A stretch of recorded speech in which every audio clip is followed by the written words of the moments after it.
Is that microphone working, or shall I give her mine, Luke? Yeah. So it's John 10, 1 to 10.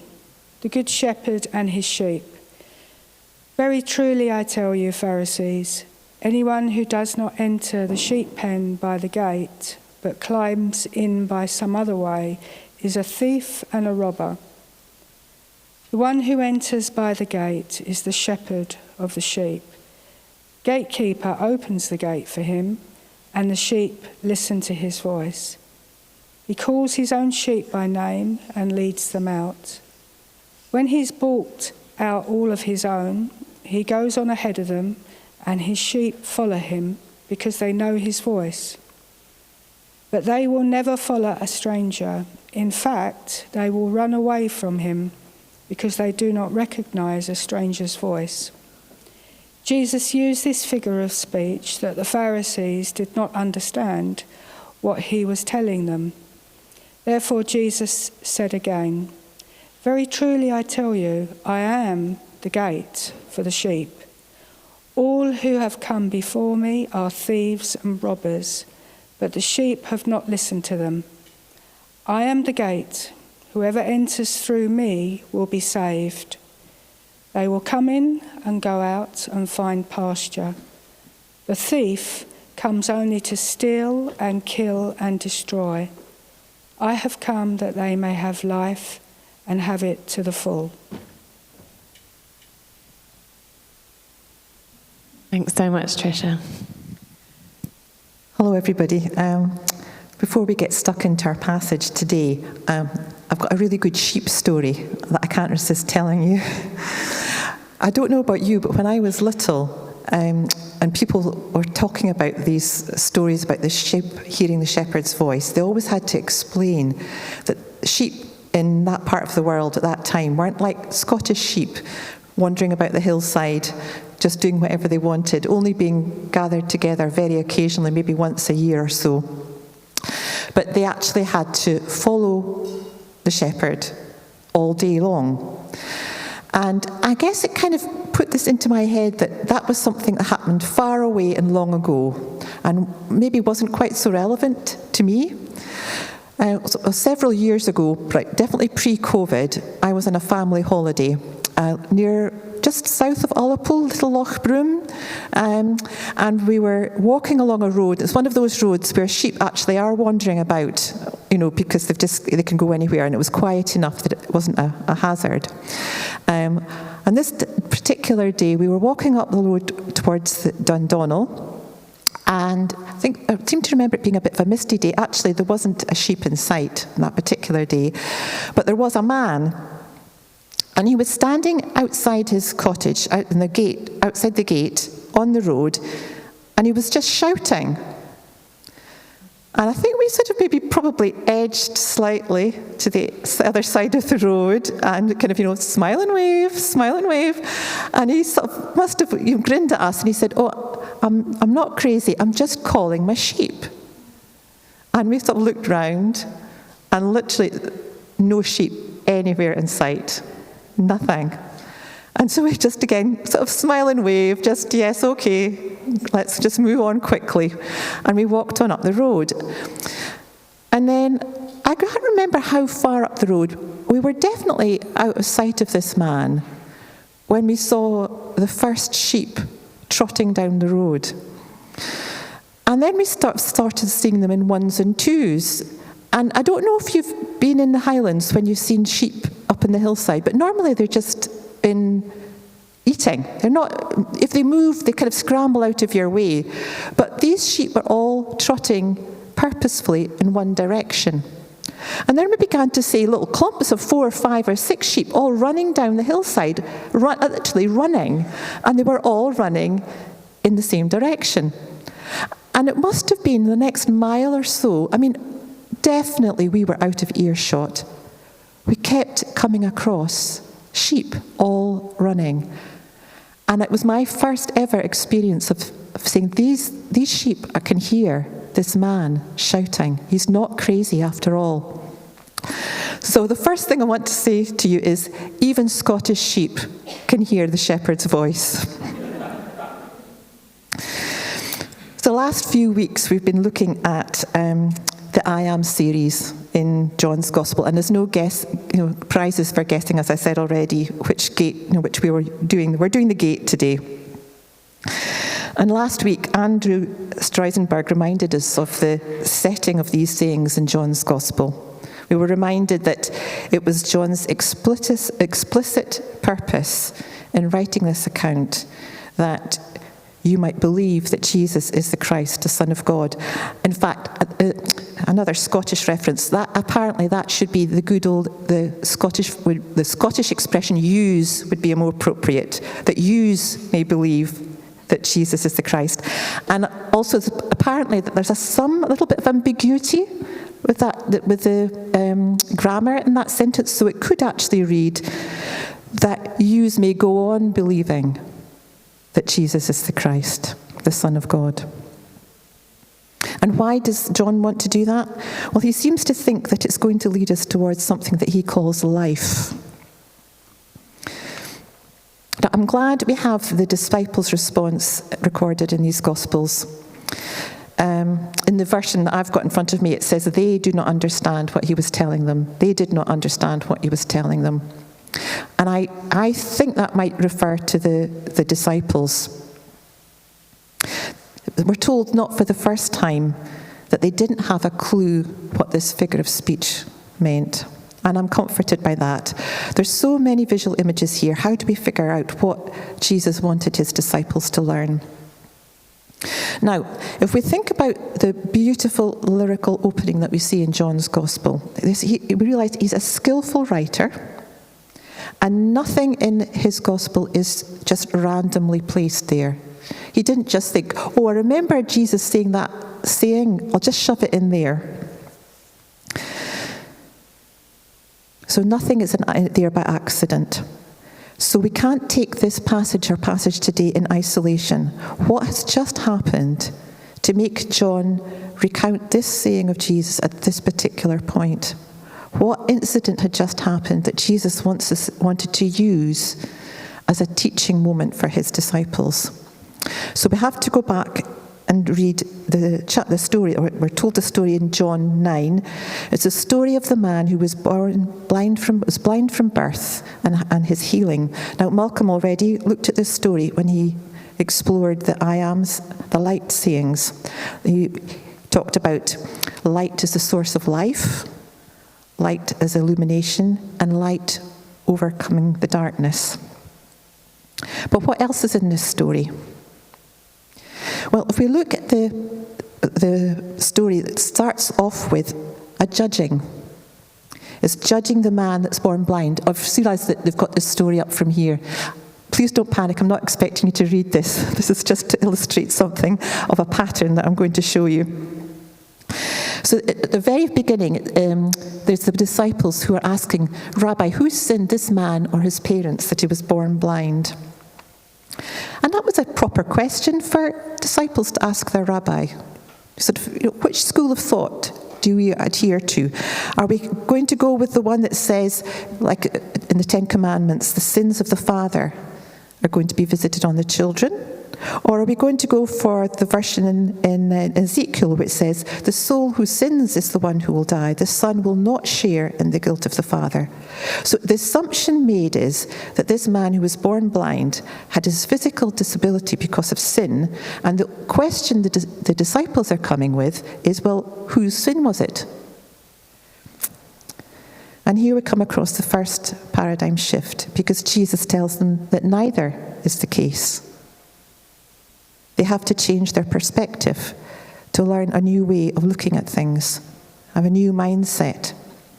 And this is not the first time Jesus has said things like this. If you think about the Sermon on the Mount, you have heard it said, but I say to you, that Jesus turning things upside down. And then he proves that he's got the right to say these things by healing the man. But at the end of the story, we have another judgment. If we got that up, yeah. We've got another judgment that's been made, and this time it's the Pharisees. Despite what they've seen about this man being healed, the physical evidence of a miracle, the sign that John calls it, they still view the man as steeped in sin from birth. It doesn't matter where it came from. They don't have to give him any respect. There's no possibility of a different outcome, an outcome where the once blind beggar could be welcomed into relationship with God and with the family of God. So this is where I'm going to get a little bit technical. Can you still have the one where there's the two, you can see the whole thing? Yeah. So I want to show you a pattern. And there's the bit at the top and the bit at the bottom. Now, I'm going to get a little bit geeky here, because there's something called a chiasm.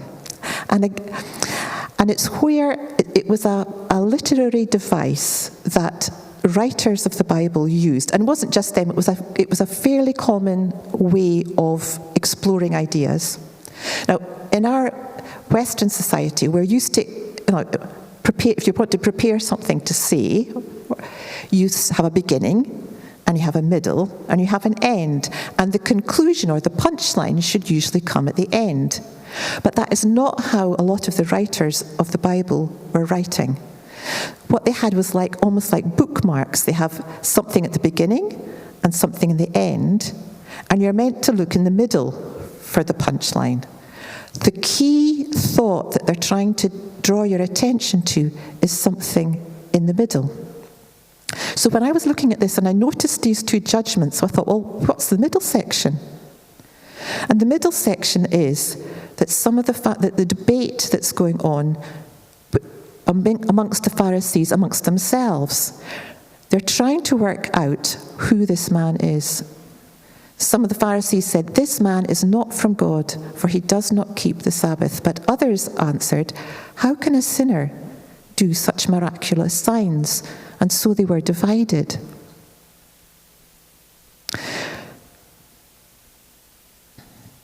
So in the middle of the story, we have the Pharisees with a dilemma. They are debating they're debating among themselves, can this be the act of a good man if he's a Sabbath breaker, because this miracle took place on the Sabbath? Now, they summon witnesses to gather information, but even when they're presented with the evidence, they can't accept it. They can't see past their religious mindset to see that something good has happened. Now, I've always loved the bit in this story where the man's response is recorded. And is it my imagination, or is there a wee bit of sarcasm here? I wonder if it's there by accident or if it's just my imagination. It comes to me like fresh off the page. Some of the things we read in Scripture is like you have to work out how that phrase is. But this just jumps out at me. He says, "Now that is remarkable," or some translations say, "That is really interesting. You don't know where he came from, yet you open my eyes."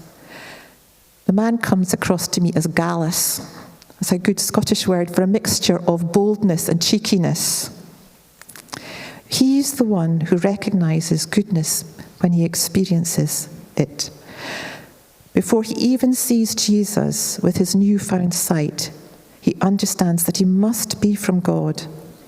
He says, "Nobody has ever heard of opening the eyes of a man born blind. If this man were not from God, he could do nothing." And I think that John is using irony here to point out the difference between this man's response and the Pharisees. The man recognizes a godly man. The Pharisees see a lawbreaker. He's healed the man on the Sabbath, so Jesus can't possibly be from God. And if you think about it, this has been a stumbling block for the religious leaders from very early in Jesus' ministry. But why is it such a big deal? What is the big deal about Sabbath? Why is the Sabbath so important, and what is the irony here? And the irony is that Sabbath was made for man, not man for the Sabbath. The Sabbath is there to remind us that we can rest and trust in God, who made a creation that is good. We are a good part of it, and there is enough. But the Sabbath had changed from being about trust and rest to rules and prohibitions. It was enough to prompt Jesus to say in Mark's Gospel, Isaiah was right when he prophesied about you hypocrites. As it is written, these people honour me with their lips, but their hearts are far from me. They worship me in vain. Their teachings are but rules taught by men. You have let go the commands of God and are holding on to the traditions of men. So, when we come to this passage in John 10, we realize that the context is about judgments that are being made, assumptions made because of mindsets and belief systems. It's about noticing signs that lead towards recognizing Jesus as coming from God and about missing those signs.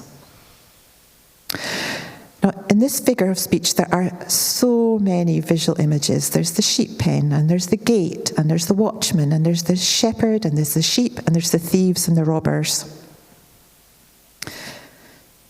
I want to start with the watchman. Now, I'm not sure about this. It's not fully unpacked for us, but there's some associations with that role for me. Are the one who keeps a lookout, the one who stays alert, looking for signs. I'm reminded about John writing about signs and looking for them, recognizing them as pointing to Jesus as being from God. I'm reminded of the bridesmaids keeping watch for the bridegroom coming.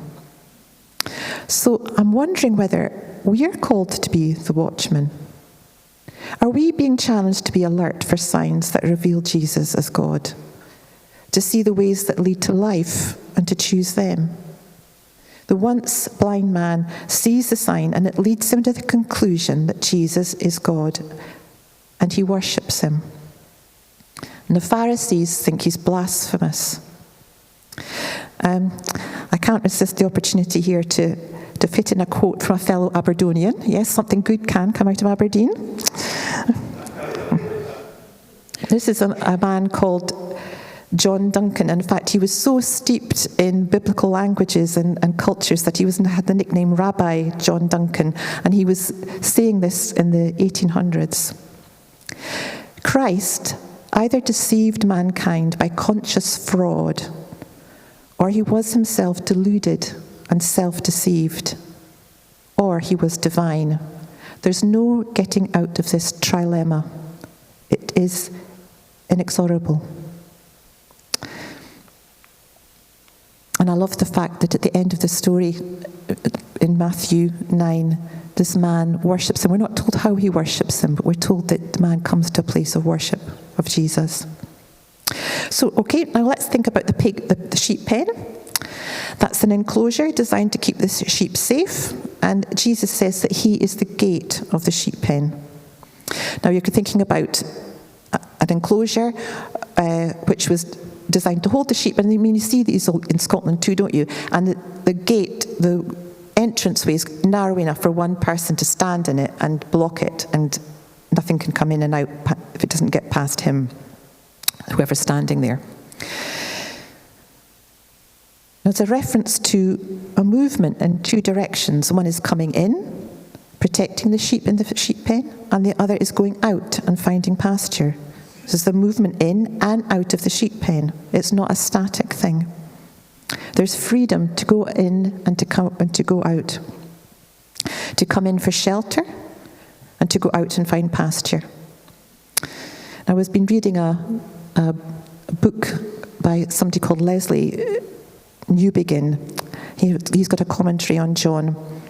And he says this: everyone longs for both security and freedom. And it often seems that the one can only be had at the expense of the other. He talks in his commentary about the seduction of being offered freedom and security on terms other than those embodied in the ministry of Jesus. The gate which Jesus is both the way by which he comes to us and the way by which we move out of established securities, to find new freedom. And that freedom is enabled by listening to what he calls the trustworthy voice. So there seems to be a legitimate way in and out of the sheep pen, and a way that is not legitimate, which robs us, which kills, steals, and destroys. And these are mindsets and belief systems, entrenched positions, which rob us from the kind of life that God intended for us. Lesley Newbigin calls them established securities.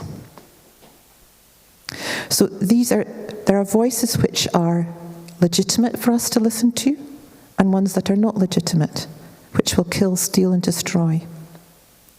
Now, if Jesus is the legitimate gate, what is he telling us?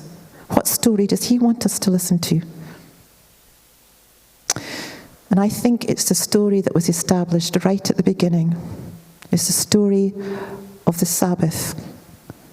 It was the story that God's creation was good. That when he made mankind, he said it was very good. Who from the beginning set in motion a world where there is enough. That is the story we're being asked to trust in. God is enough. We're enough. There is enough. After all, as Andrew Streusenberg reminded us last week, even if we only have a tiny fraction of God, what is half of infinity? When I buy into other stories, I'm allowing the thief and the robber to steal from me. Again, Andrew put this beautifully last week when he spoke about coming out of systems that oppress, coming out of systems that lead to estrangement and shame, systems that keep us locked into patterns of bitterness and resentment, mindsets that lead us to have false judgment of ourselves and of others. And I think that when Jesus says, I am the gate, he's saying something like, would you run that thought past me, please? Does it fit in with my values, with my perspective? Is it bringing my life to you or robbing you? Can you hear what I call you? I've got, if we could have the next slide up, please. Yes, here we are. I'm just going to finish by showing you this image, and I wonder what it conjures up to you. Does it make you think about pasture? Because to me, it looks more like a desert or a wilderness. Well, when Jesus spoke about pasture, this is what he would have been imagining. Now, why am I showing you this image? Well, it might not look like there's much to feed a flock of sheep to us. But in fact, if the sheep will follow the voice of their shepherd, they will find enough to eat or drink. If they follow the shepherd's voice, they will be led to where there is both grass and water. Now, we're living in troubled times. I don't know about you, but sometimes I dread putting the news on these days. And what this image reminds me of is that Jesus doesn't promise us that we'll never have difficulties, hardship, or sorrow. What he promises is that in the midst of all of this, he will be there. He will be our enough. So each day I can turn towards him and put my hand in his and saying, okay, let's do this together. I don't know what tomorrow is going to bring, but today I'm going to trust you to get me through what I have to deal with today. Now, as I said, I'm a teacher in my past life, and I couldn't resist a good prop. So I'm going to offer you an interaction with this. Now, for some of you, there may be a more authentic way to process what I've just been sharing, but for some of you, this might be helpful. And I'm not going to suggest which way in and out you might want to come through this gate. I am going to suggest that in a little while, I'm going to invite you to come and either walk either way through the gate. Which way is in and which way is out is up to you to decide. You might want to go in to find security. You might want to come in to just recognizing, like Andrew's Hook was telling us the other day, that Jesus is the biggest thing in the room. He is, in fact, who he claimed to be. I am. You might want to just be going into his offer to be our safe place and our strong tower. Or there might be things that you want to let go of. You might want to be going out of the sheep pen, letting go of some of our established securities, coming out of listening to other voices, any voice that comes into conflict with the voice that says, beloved. And there's an invitation today to say, I'm going to put my trust in you, Jesus, that you are good, that you're enough, that there is enough for me. I don't think it's an accident. You know, in the Lord's Prayer, we're told to ask for our daily bread. That in the desert, the manna was given daily. It had to be collected, apart from the day before Sabbath, it had to be collected daily, fresh each day. So I don't think we're in moving in and out. It's not something like that. It's something we have to constantly learn how to do. But before we actually interact with this gate, and it is reasonably stable. You'll see there's these wee leaves that have stuck there. It's just because we've secured a fish wire just to make sure it's extra stable. Just be cautious as you come.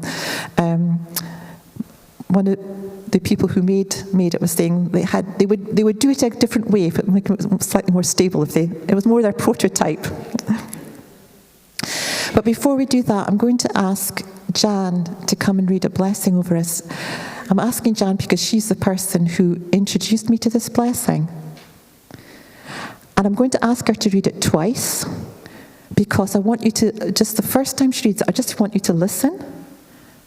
And then you can decide whether this is something you want to receive. I want to offer you the choice. Before you just buy into something, it's good to weigh it up. Is this something you want? Okay. And then I'm going to ask her to read it again. And if you choose, then receive it as a blessing. So Jan, do you want to go with that?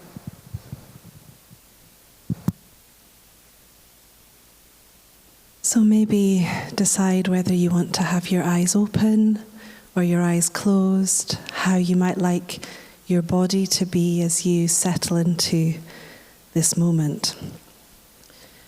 The poem is called Beloved is Where We Begin, and it's by Jan Richardson.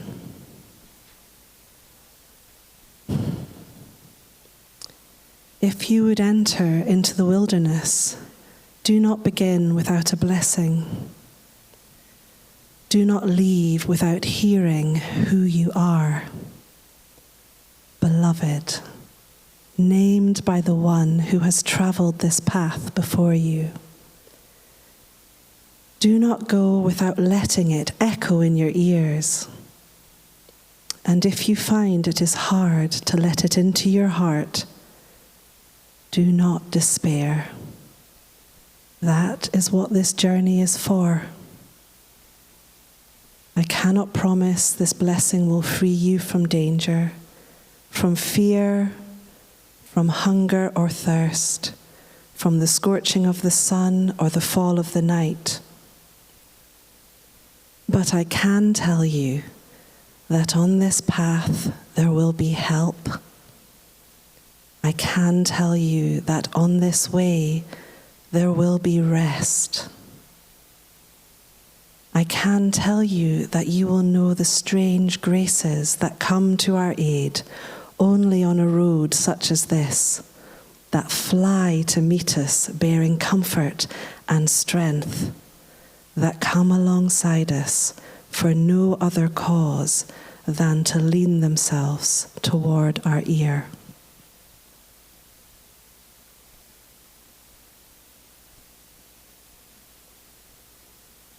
And with their curious insistence, whisper our name, beloved, beloved, beloved.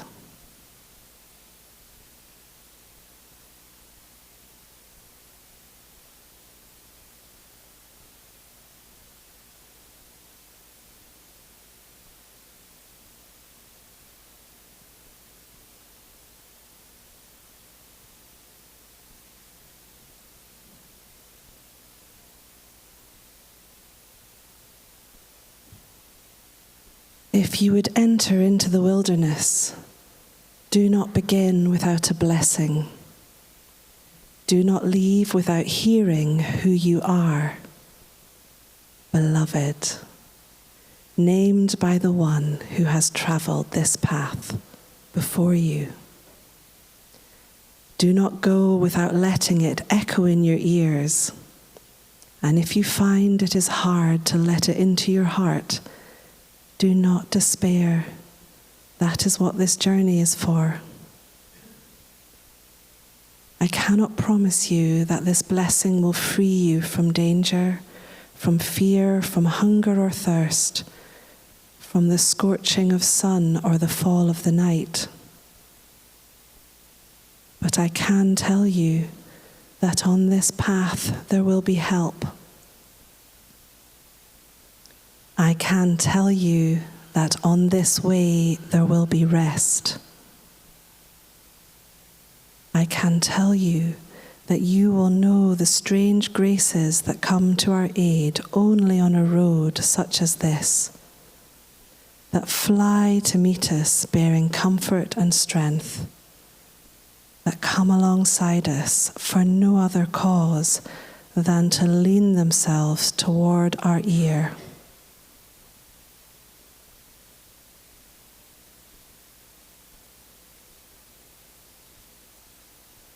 And, with their curious insistence, whisper our name, beloved,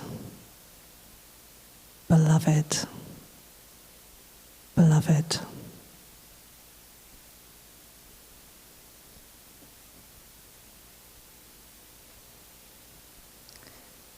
Thank you, Jan. So I think Abby's going to come up with the band and we're going to have a last song. And as she's doing that, I'm just going to invite you to interact with this gate in whichever way is relevant for you. Coming into security and out to freedom. Into recognizing that Jesus is the biggest thing in the room. That he is in fact who he claimed to be, I am. If you want to coming into his offer to be your safe place and your strong tower. Or do you want to go out, letting go of some of what we've been calling our established securities, listening to the voice that says, beloved.